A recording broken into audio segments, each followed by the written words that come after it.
Concession তো করছে কিনা, আর এতদিনে তোর এটা মনেটা হলো। আর একটা কথা বলতো, প্রথম থেকে মতো তোর কাছ থেকে জেদটাই করে দিয়েছে, মো যেতে চাই না বাইরে টুকু, কিন্তু তুই তখন মুখে রাজিটা করে আনছিলি। চুপটা করে থাকবি না, উত্তরটা দে।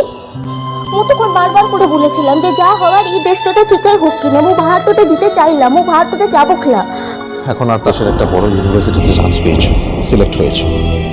এখন সুযোগ পাওয়ার পর যদি সেখানে না যাও তাহলে তোমাকে ডিপ্রাইভ করা হবে, আর আমার প্রাণ থাকতে আমি সেটা করতে দেবো না কোনোদিন। মো বলছি কি দেখ, 2 বছরের ব্যাপারটা আনছে তো, 2 বছর দেখতে দেখতে কেটে তো যাবে। আর তা বাদে তুই তো ঘরের সকলকে নিয়ে ওখানতে যা বিকলা। ব্যাপারটা তোমার কাছে খুব সোজা বা খুব সহজ, 2 বছর 2 দিনের মতো।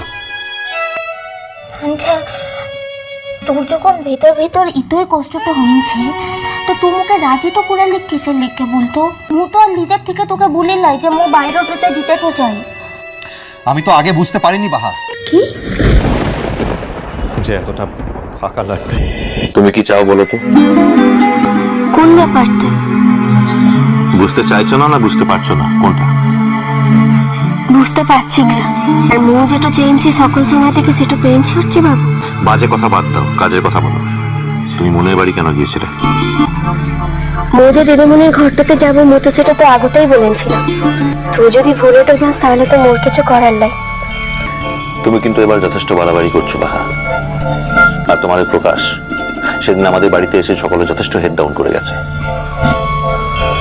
আর আমাদের বাড়িটা অন্য যাই হোক না কেন চিড়িয়াখানা না, যে যখন খুশি তার মতো কাজ করে চলে যাবে, আমরা চুপচাপ মেনে নেব। থাম কি না উঠছে বাবু, এই কথাটা উঠছে কিসের লিখে? এই কথাটা কিন্তু আমি বুঝতে তো পারলাম না, কিন্তু তা বাদে তো মুখে মোর প্রকাশটা বললি কিসের লিখে? মোর প্রকাশটা মানে তো কি? মনে হচ্ছে তুমি জানো না। কে জানি, কিন্তু প্রকাশের সঙ্গে তো মোর একার সম্পর্কটা না। ও আল্লাহ তো করেছে, তোরা সকলে মিলে ওকে শাসনটা করেছিস, ও তো তার লিগে বাধাটা দিলে। তাহলে প্রকাশ মোর একার হয়ে গেল কি করে? তো এই কথাটা কিসের লিগে? আমি এলাও না করলে কেউ আমার ধারেও ঘেঁষতে পারে না, তাই বলছি অকারণে টেনশন করো না। ঠিকই বলেছিস, তুই যাকে অ্যালাউটো করিস না সে তোর ধারের কাছেও ঘেঁচতেটো পারেক না, কিন্তু যাকে অ্যালাউটো করিস শুধুই সে আসতেটো পারেক। আর দিদিমণিকে তুই অ্যালাউটো করেছিস বলেই ও তোর জীবনতে আসতেটো পেরেছে। হঠাৎ এই কথা উঠছে কেন? ভুল বললাম কিছু? ঠিকই তো বললেন। আর রচ্চি বাবু, আগতে মো কিছু জানতাম না, কিছু না, কিন্তু এখন সবটা জানিক, সবটা বুঝতে তো পারি। মোদিকে 2 বোনের টানা পড়েনতেই তোর জীবনের লিয়তিটা নির্দিষ্ট হয়ে যাচ্ছে, তাই না? তার মানে তুমি বিশ্বাস করো যে আমি? অবিশ্বাস করার জন্য তো আর কিছু বাকি তো নেই, সব কিছু তো হয়নি যেছে করে চলে যাচ্ছে ভাইয়া। অবশ্য আমাদের কারোরই আর ওকে থাকতে বলার কোনো মুখ নেই। এতটাও সংযমী তুমি? ছি ছি ছি ছি ছি ছি। কোনো বড় রকমের ভুল হয়েছে ভাব, আমি কোনো ভুল করিনি ভাব, বিশ্বাস করো। তুমি প্লিজ আমাকে ছেড়ে চলে যেও না ভাব, প্লিজ আমাকে বিশ্বাস করো আমার কথা। যেদিন নিজেকে প্রমাণটা করতে পারবি সেদিনকে মুর সঙ্গে কথা বলতে আসিস। বাহা, আমি কাছে থেকে প্রমাণ করতে চাই যে আমি নির্দোষ, আর তার জন্য তোমাকে আমার পাশে চাই বাহা। তুমি আমার শক্তি বাহা, দয়া করে চলে যেও না বাহা। বাহা, বাহা আমার কথা বিশ্বাস করো। তুমি বলো আমাদের কি কথা হয়েছিল, বলো বলো আমাদের মধ্যে কি কথা হয়েছিল।